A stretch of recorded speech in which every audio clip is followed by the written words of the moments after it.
And we are live. So, Sharon, thank you so much for joining me on the Ignite show today. Actually, I forgot to put the Ignite show banner on here. Should have done that. But this is a little series that I'm doing as part of the Ignite show just now called Be My Guest, where I have invited some inspirational leaders that I know to come and join me on the Ignite show and just chat a little bit about their experience, their journey, the things that they've been going through, and most importantly, the lessons that they have learned along the way so that they can be shared with everybody else who might be watching this. So if you're watching live, and there isn't anybody watching live at the moment, but if you do happen to be watching live at some point, I'd love to hear from you. We'd love to hear your comments and any questions that you've got. And if you are watching this on replay, because this will be available on LinkedIn and Facebook, it'll also be in my vault. So if you're watching this back on replay and you do have any questions, feel free to pop them into the comments and we will do our best to field them there. So first of all, Sharon, MacArthur, delighted to have you here. Really great to have you as my guest. Amanda is on here watching us live. Hey, Amanda, how are you? Let me just share that little comment there. If you've got any questions, thank you for showing up. We have somebody watching us, which is always a bonus. If you have any questions for either myself or Sharon as we're going through, feel free to pop them in and we'll do our best to answer them. So Sharon, just coming to you, thank you again so much for being here today. Maybe you could just tell us a little bit, just a brief introduction, a little bit about who you are, what you do, and then we'll go from there. Thank you, Gail, and it's lovely to be here. Thanks for having me this morning. So my name is Sharon MacArthur, and I am a locality reporter manager for an organisation called SCRA. They're a national public body formed under local government. So I've been with the organisation about 21 years, and I've been a manager for the last 6 years. So a bit of a long career, but it's a career that's very rewarding. It's something that I felt very passionately about when I was a student back in the too long ago to remember. And well, I wouldn't even say a year because I know my age. So I've been in the organisation a long time, and I've come through the ranks. I have a real passion about vulnerable children and helping them, and that's what our organisation does. We focus on children and young people at risk. So that's my kind of background, and I hope that I have a lengthy forward career in the organisation as well. I can't see myself doing anything else. So that's where I've come from, and that's where I am just now, and hope to continue to be. Oh, fantastic. And such important work that you do. I mean, there's so much now in the media about safeguarding and protecting children. I work with somebody who's a safeguarding specialist as well. So I've kind of got a little bit more insight into that now. And I think just the way the world is going and, just how things are in these times, it's wild out there. It really is. And, people like you doing that type of work is so important. So thank you for everything that you do. Really appreciate that. So today we are talking. So the topic of our conversation today is called comfortable with uncomfortable. And just to kind of introduce this a little bit, so this came about based on, so Sharon, you and I have done some work together, and just having a conversation about, about your journey, about some of the things you've been doing, some of the opportunities that have come up for you, and how you've navigated your way through them. And I know that you were involved in a project. So you had a project that you were leading, I think, at work, or at least coordinating, leading at work. And as a result of that project, an opportunity came your way. And so I don't want to steal your thunder. I'm wondering, just in your own words, if you could maybe just give us a little bit of context around what happened. So, there's a project led to an opportunity, but we're going to dig into the journey. We're going to do the kind of before, during, and after. But just to introduce us, just give us a little bit of a feel for, describe the context, the scenario for us, like what was going on, what was the scenario? Okay, so as part of my role, I had to undertake a diploma in public service leadership, so a DPSL program, which was a year, and part of that management program is a project that you have to do. Equally, I had been approached by my organisation to do a test of change project at the same time. So it was a quite good timing that they both kind of joined together. So we thought we'll use the same project. So I did a lot of learning on the tools and the model that I would use in the project. But I hadn't done project management before, so I hadn't really tapped into that kind of thing as well as doing the day job. Mhm. So it was all new for me, a very new experience, and quite frightening, to be honest, on how you lead a team, the methodology Mhm. you use, learning about all the different sort of Gantt charts and structures around pulling a team together, and how you can work with different people, play to Mhm. their strengths, and how you coordinate all of that and manage it. Anything I've been involved in the past, I've been kind of a player, not the sort of Yes. the chief, if you Yeah. like. I hear you. So myself and a colleague were joint leads on it, and we had to do this as part of our qualification, if you like. So that took it was a year, but the project itself went over about 4 or 5 months. There was a lot of planning, a lot of learning, and a lot of doing, and then a lot Mhm. of reflection at the end of Yeah. it. And my job at the end was to provide the closure report and pull the findings together, and Mhm. analyze all the quantitative and qualitative findings from it. Mhm. So it was a big journey to go through that anyway. Yeah. And then following on from that, I was asked by a senior in our organisation if I would present um, my closure report in summary, present the findings to our national conference, which was a few months ago, and as a speaker. On a 2-day event conference. I've never spoken at a big conference like that. I mean, I've spoken in court before, and Yeah.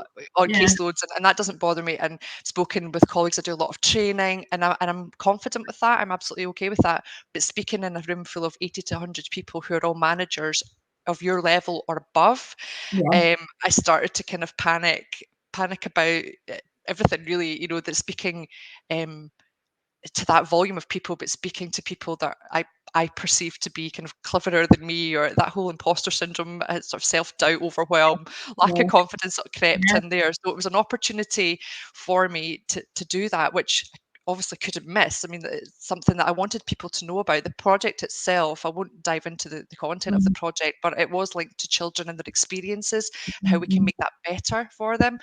So Mhm. I felt really passionately about it, and I wanted to share the findings because some of the nuggets of gold we got from the project were super, and they Mhm. actually are going to now feed into a national decision about what we roll out in the future. Mhm. So my project is part of, I think it's 3 that will look at what we do in the future. So that's going to be part of the discussion and the analysis of So it's future gonna, yeah, so I mean, protocols and working. So it's yeah, really it's gonna have important. impact.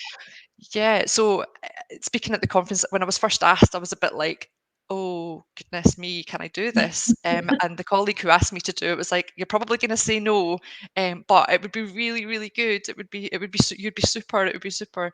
Yeah. So I thought about it, and I ended up doing it. Um, but I don't think I would have had the confidence to do it, Gail, if I hadn't been with yourself doing Ignite. And that's kind of where this comes from. Is being comfortable with the uncomfortable. I had to push myself through that barrier, but I was able to draw on the experiences that I've had with doing the mastermind, and actually took all that learning, took the confidence that I've gained through doing your program, and I went on and went to the conference, delivered. I was the first speaker at like 9:30 in the morning on day 2. So you've got a lot to live up to get people's attention and keep Yeah. them engaged first thing in the morning on day 2, Yeah. when half of them have probably been having a late night. I was good to went to bed early, and that's not like me. But it was great. The feedback's really fantastic, and people were so engaged. They were asking questions, and the buzz in the room was great. It made me feel amazing.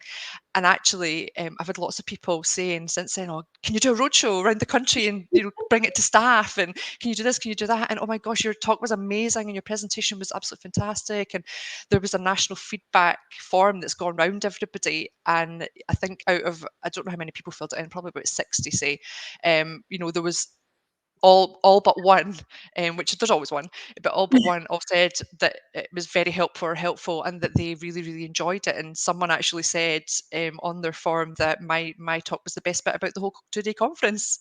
So what a confidence boost. So I feel like I've gained confidence. I feel like I've gained respect, although I don't think I didn't have respect, but in my view, I've sort of pulled myself out of the "you're not good enough to do this job, you're not recognised, everyone else is cleverer than you." I think what I've done now is honed in on my skills, and you're probably going to take me through the kind of before, during, and after, and I can elaborate on that a lot of where I've been, how I felt then, and how I feel now. So there's a big kind of whistle stop tour of the project. Yeah, so I'm just going to echo. So we've got some comments there from Amanda. Amanda, thank you so much for joining in on this, and kind of doing what I was going to do anyway, which is just say, because I've heard this story before, and other people will be hearing this for the first time, and Amanda's certainly hearing it for the first time here right now. And so she's giving you a round of applause. She said amazing. She said wow. And I think the thing that I'm noticing, and I do want to go through in a bit more detail the before, during, and after, but overall, the thing that I'm noticing is, because we have done some work together, and so I've kind of witnessed the before, during, and after as well. And what I'm seeing today is the energy, the buzz, and the excitement that's coming, like that is, radiating out of you right now. Because I'm like, right, okay, like slow down. Let's kind of dig into some of this stuff. But I mean, you are just like, you're buzzing. Like and this was, when was this, a couple of months ago you did this now? Remind me. A couple of months Yeah, ago. the project was sort of middle to the end of last year, and then the conference was just a couple of months ago. Yeah. And so the thing for me is, as you are reliving this, so as you're kind of, circling back and thinking back to that time, and that, those moments when you were doing this, it's like it's fizzing. Do you know what I mean? It's like it's bubbling away in you, and you can see how elated you are about it, how excited you are about it, how proud of yourself, more importantly, I think you are. And proud of, so proud of yourself, but also like, oh my God, look what people are saying about this. Look what people are saying. And the other big thing that comes up for me is, imagine if you had turned that down. Imagine if you had said, yeah, no, I think I'll pass, or no, that's not for me. I'm not confident enough to do that. I'm too scared. And that would, that's kind of filling me with fear. Because a lot of us do that. A lot of us turn away from the things that scare us rather than run into them and embrace them and just kind of go with it and dive into them and embrace the experience. A lot of people will shy away from things like that. And so I guess my first question is, what was it? And because I think I know the answer to this, but just to underline it, what was it that really made the difference for you in terms of saying yes to this versus no? And it's not, what I don't want to hear here is about, oh, well, because this is not about me, this is about you. I really want to kind of surface there was something inside you that was like, actually, when I lean into this and when I think about how I feel about this and how emotionally connected I am to this, there's there's something happening inside of me that is going to allow me to find my courage to do this. Because I guess the point I'm making is, this is not about confidence. This is about stepping into courage. Most people are scared of standing up at a national conference and speaking to their peers and people above them. Like, that would fill most people with fear, with me as well. But when we're really passionate about something, when we really care about something, when something really matters to us, something happens, and we it's like an inner strength that we find that allows us to find courage. It's not confidence, right? We don't find confidence. We have to find courage to say, do you know what? I can put my big girl pants on. I can get up there and I can do this because this really matters to me. Does that chime with you? Yeah, it does, and I think there's three things, and I know you don't want me to speak about Ignite, but what struck me, firstly, was going on the coaching calls and speaking to other people. I never appreciated that there was other people who felt the same as me. I wouldn't appreciate there was people at the top of their game who I would have said, "Oh my goodness, no, they're confident, they're on it all the time, no way." I'm meeting people who are in jobs that I could only dream of, that feel the same way, that feel that sort of imposter syndrome and that fear. So it's like, I'm not alone. I'm not alone. Actually, this is quite a common thing, particularly for women in leadership. And so it was something that gave me a bit of reassurance. I think the second thing was impact. I think at being asked to do this, I could have said no, and the saying no would have been through my own fears about the whole standing up there and being made to look or feel stupid. Nobody likes me. I'm not good enough. That kind of thing. Mhm. But impact took over because of the nature of the project and the topic the theme that I was talking about, and because I'm so passionate about it, it was about, I have to do this because I want people to know. Like, Isa Mm, from Still Game, they have to know. People have to know. mhm, I wanted people to know the good work that me and the team. It wasn't just me; it was the whole team, and I wanted them to have the same praise as well. I wanted people to know what part they had played. I wanted them to get mhm, recognition as well because they worked really hard on top of the day job to be part of the team that led the project. So, and mhm, there was a lot to it. So I think it was about recognizing everyone success that we felt that we had achieved from it. So I wanted to impart that and share and show what we had done in the mhm, north. mhm, So it was about impact, definitely, and that sort of took over my fear a little bit and pushed it to the side. The third thing was about the saboteur training and the things I've learned about myself going through the program, and the saboteur thing has probably been the biggest wake up call about this voice in your head that you hear that says you're not good enough, you can't do it, and mhm, don't do that, or whatever. And now that I'm not at peace with it, but now that I've moved it into a sort of compartmentalized state, it's got a place. Obviously, it will mhm, still always be mhm, there as is everyone's, but it mhm, sits somewhere in my head now that it's not at the forefront of my head, stopping me doing things. It's sitting there niggling me. It's like the devil and the angel, and it mhm. sits there being annoying. But now Yeah, I can kind of go, yeah, okay, whatever, back. because what's worse Yeah, what's the worst thing could happen? We try and we fail. Fail doesn't mean fail. Fail means you've tried and something hasn't worked. Let's try again or do it differently next time, yeah, rather than I'm a failure. Oh my goodness, I'm a laughing stock. This is, I'm not going to mhm, ever do this again. So it's about, I changed my mindset about how I view things and yeah, how I perceive myself. Actually, it's about that self belief, which I didn't have. And actually, the other thing was about me not changing who I am. And I've learned that instead of trying to be something I'm not, I need to still be me, but take mhm, the tools and the skills to help me get over the bits that I think are not great. Everyone on my team said to me, "Oh, you're fantastic and you're a great leader and things." And I didn't believe it, and I was sort of given I'm a swan on the outside with my little legs going underneath me. I'm overwhelmed. I don't know what I'm doing. I'm winging it. I'm a fraud. Someone will find me out someday, kind of thing. But yeah, actually now I'm like, no, I'm where I need to be. I've got skills. I've got good attributes. I've got great yeah, values, and I contribute those to what I'm yeah, doing. And mhm, you don't have to be a perfectionist, and that's what I was trying to be. I think I was trying to be all things to all people, and feeling like I wasn't able to do that. So now I've rationalised it's proportionate, and I think I hopefully give the best that I can possibly give, and changing words around as well instead of I think I might. It's I am, I will, I am doing. And yeah, that's a mhm, great thing for me now because it gives me that confidence even on a bad day, and everyone has bad days, but even on a yeah. bad day, I can just have a quick look at my notes and refresh myself and think about it. And so, like, one of the big messages that I heard in that was, and I'm paraphrasing, so I know you didn't use these words exactly, but this is, I think, where you were going is it's okay to be me. I don't have to be Yeah. somebody else. I don't have to be like that person over there. I can stop looking there and actually just focus here. And it's Yeah. okay to show up as my true authentic self and I'll be accepted because actually that's why I'm here. I'm here because of me and because of the things that I do, not because of the things that somebody else does.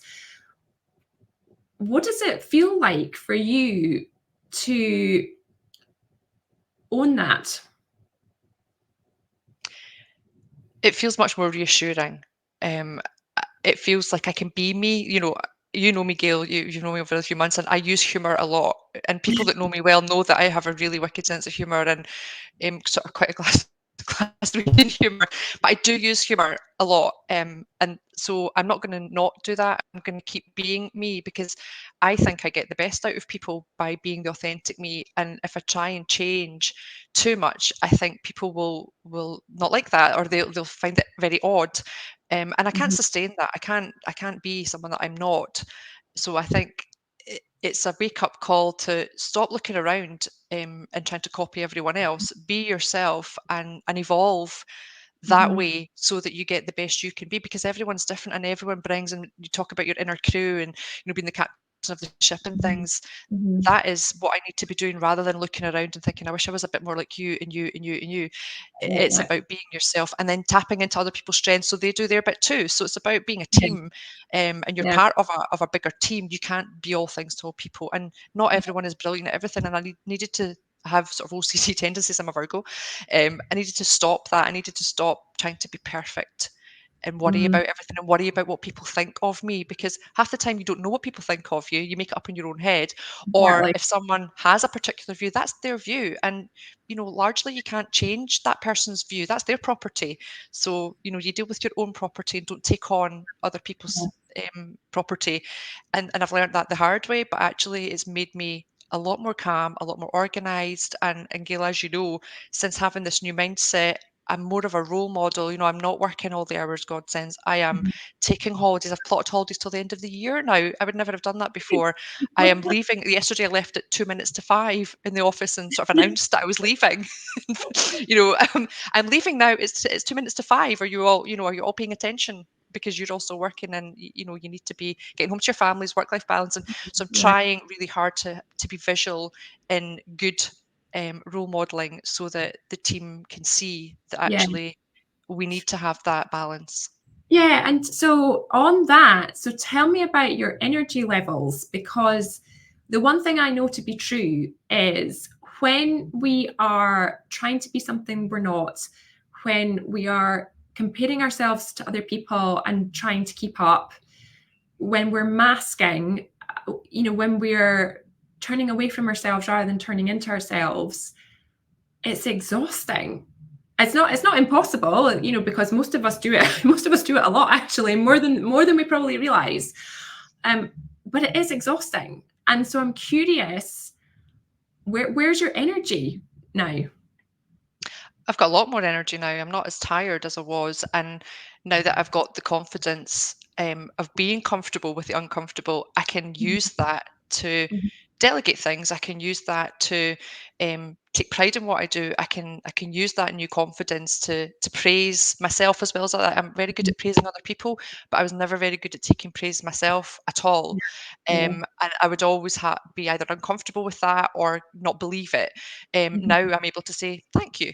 Actually, yeah, I'm really proud of that piece of work. Whereas Yeah. before, I wouldn't have been able to say that, or I would have thought maybe that would come across as too kind of arrogant or cocky, and that's Yeah. not me. But it's Yeah. not. It's actually that if someone is giving you a compliment and recognizing what you're doing, then you need to accept that you're doing a good job. Why wouldn't you? Because I do it to other people all the time and praise them. So it's that being comfortable with the uncomfortable has taken me through changing a lot of the way I look at Mhm. myself. And hopefully that new sort of shine on me will then impact on my team. And I've had a lot of it, I suppose, because I don't ever present like that to the team. I'm always sort of presenting as in Mhm. control, on top of my game, there for Mhm. everyone.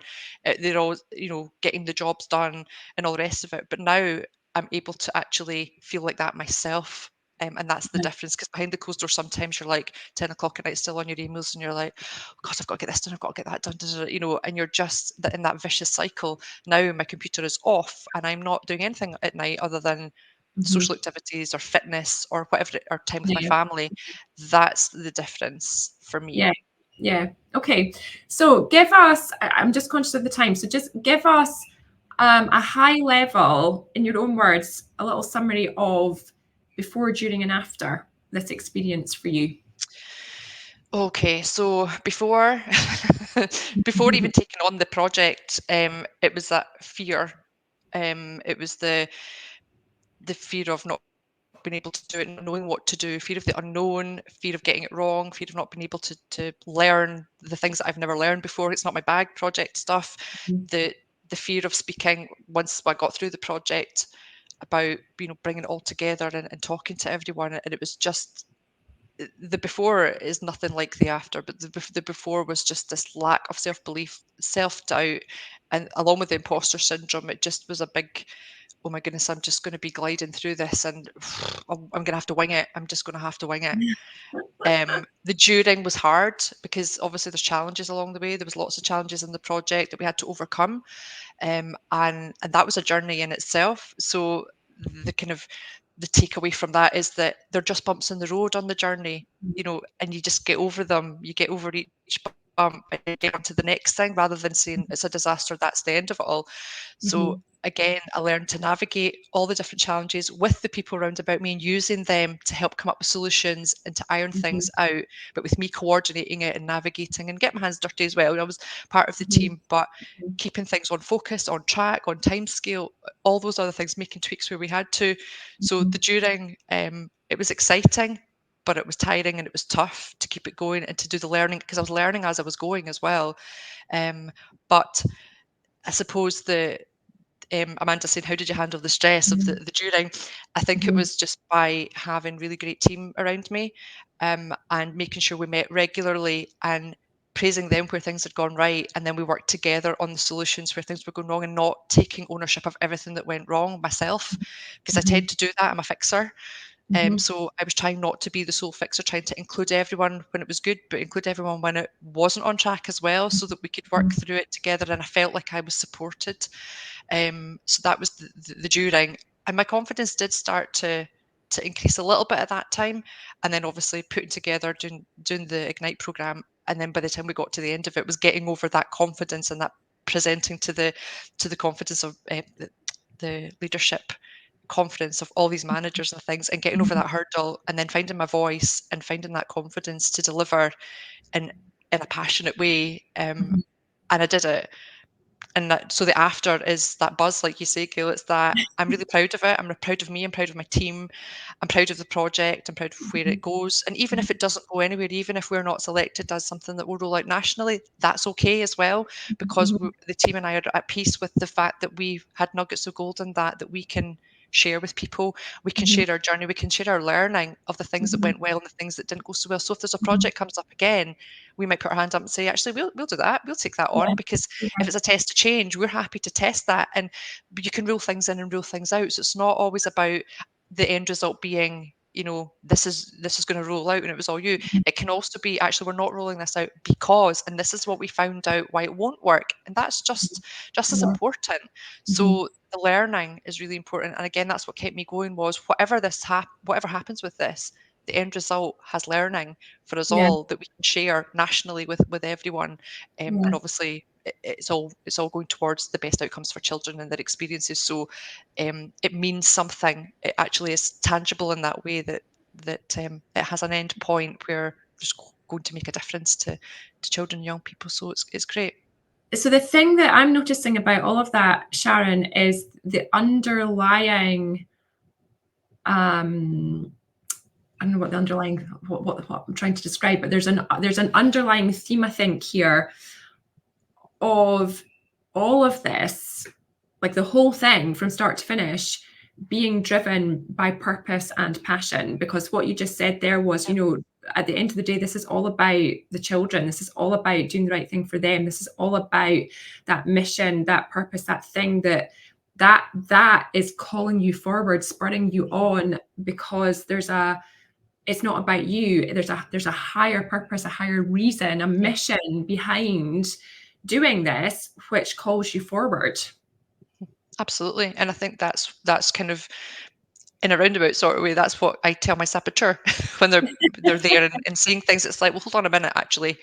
Yeah, This is why we're doing this, and this is why we push through and we get comfortable with the uncomfortable, because the yeah, end result is really, really important. And in my lifetime, I can only do what I can do, and people have yeah, done things before me. People will do things after me. You're only here for a short time, so if you can yeah. make an impact and make a difference, then you do what you absolutely can. And sometimes you get it right, and sometimes you don't. But it doesn't mean that you stop trying or give any less. And every day's a school day. I say that to my staff. Mhm, Every day's a school day. Don't feel bad mhm, when you don't know something. mhm. It's that curiosity and that asking questions, but without judgment, that's really, Yeah, really important to get us yeah. through. And now I think my sort of new thing is I have capacity to deal with difficulty.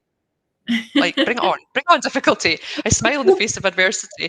And it's funny because my chiropractor said to me ages ago, she said, "Do you fake smile a lot?"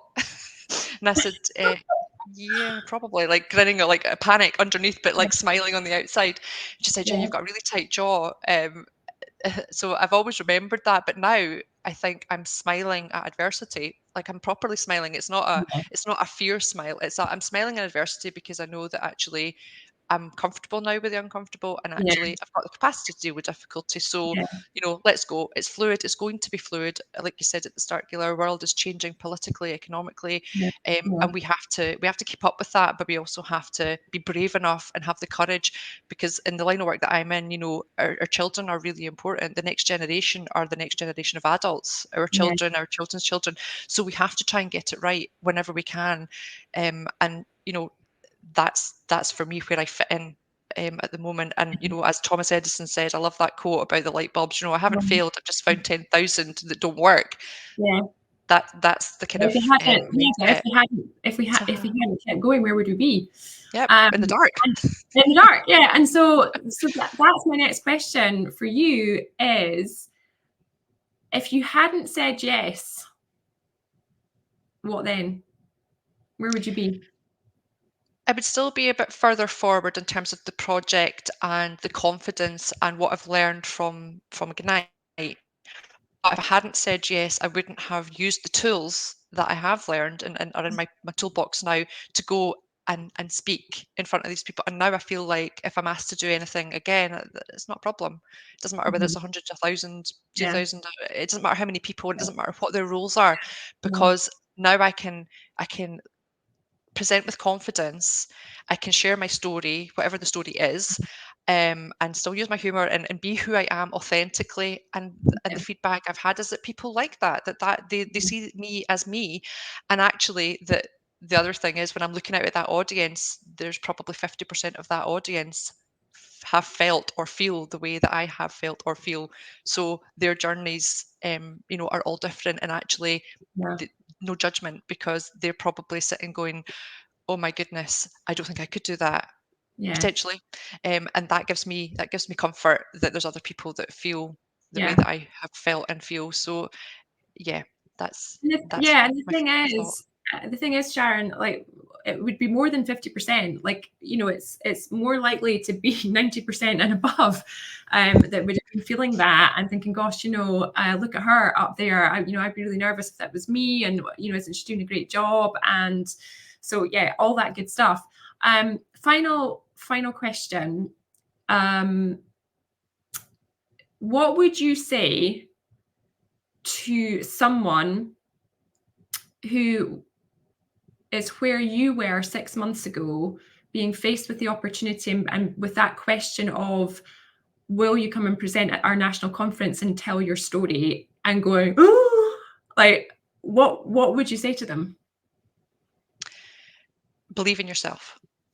Mm, You can do it. What's the worst thing that can happen? It really isn't that big a deal. If something does go wrong, you can, and I use humor, as you know. mhm, If you put too much pressure on yourself, then that you're going to make yourself unwell. If it's something you feel passionate about, put the passion at the front of your mind. mhm, Put that at the front, and keep the saboteur behind you, and believe in yourself. If someone's asking you to do something, it's because they believe in you, that you could mhm, do it. So mhm, by having that, instead of self-doubt, have self-belief. Switch it round, and look at the positive rather than the negative. mhm, Start with the positive. mhm, What could I achieve by saying yes to that, as mhm. opposed to, oh, I Yeah, couldn't do that. Oh my goodness, this might go wrong. That might go wrong. yeah. Change your mindset round and change the negative into positive, and that's exactly what I did. Oh, that's amazing. Sharon, I'm going to leave it there for today. Thank you I very just much. want to say thank you so much for being such a fantastic guest, You're welcome. for sharing your story and your experience, and being so vulnerable, open, and honest about, this is my journey, this is my experience, this is me, like to coin to, cue a song, this is me. Because that's what it's all about. And you being here and sharing that story, and giving us your insight into your experience, that helps so many other people as a result, because I'm going to be sharing this everywhere now, right? So so there's another knock-on effect from that opportunity. If you hadn't said yes to that, if we hadn't done this, if we hadn't had that conversation, we wouldn't be sitting here today telling the before, during, and after and reflecting on, my gosh, look how far you've come, and look at the knock-on impact that is having, and look at the ripple effect that it's going to have, because now you will touch other people's lives who you don't even know, right? You're going to touch other people's lives, people who you don't even know, that will listen to your story and think, wow, well, if she can do it, I can do it. And because that's what it is to be inspiring. It's somebody else looking at you and going, oh my goodness, I totally relate to her. I think the way that she does, I'm in her situation and she did it. So therefore, if she did it and she got through it and she's on the other side and celebrating and having success, well, then I can do it too. And that's what I would say to everybody who's watching this. Like, use this as inspiration for yourself to take action and move forward. Lean into passion, focus on what you believe in, be yourself, show up, be authentic, and go for it. Go for it. Because, what if you don't? That's the bigger thing. What if you don't? Do you want to lead a life of regret, or do you want to step into opportunity, embrace courage, put on the big girl pants, and just see what happens? And no matter what, like, enjoy the ride, right? Just enjoy it. Because the other thing you said, Sharon, is we are only here for a short time. We're only here once, so we may as well give ourselves permission to embrace life, go for the things that we think, oh God, could I do that? Because usually when we're scared and anxious about something, it's because it matters to us, and it's because it's important, and because we think, actually, yeah, I actually really want to do that. I'm just anxious about it. But then we have to take the action, look fear in the eye, step into courage, do it, and get to the other side. And then that's when we feel confident. We feel confident after, not before. It's after. What we need before is courage. And you have got that in spades. So well done, and congratulations on all your success. And thank you so much for being my guest today. I really appreciate it. You're very welcome. Thank you for having me. All right. Well, thank you for anybody that's watching. Thanks, Amanda, for your comments. And for anybody else that has been watching this on replay, if you do have any thoughts, comments, or questions, feel free to share them with us. And we'd be delighted to answer any questions that you've got. All right. Thank you. Bye.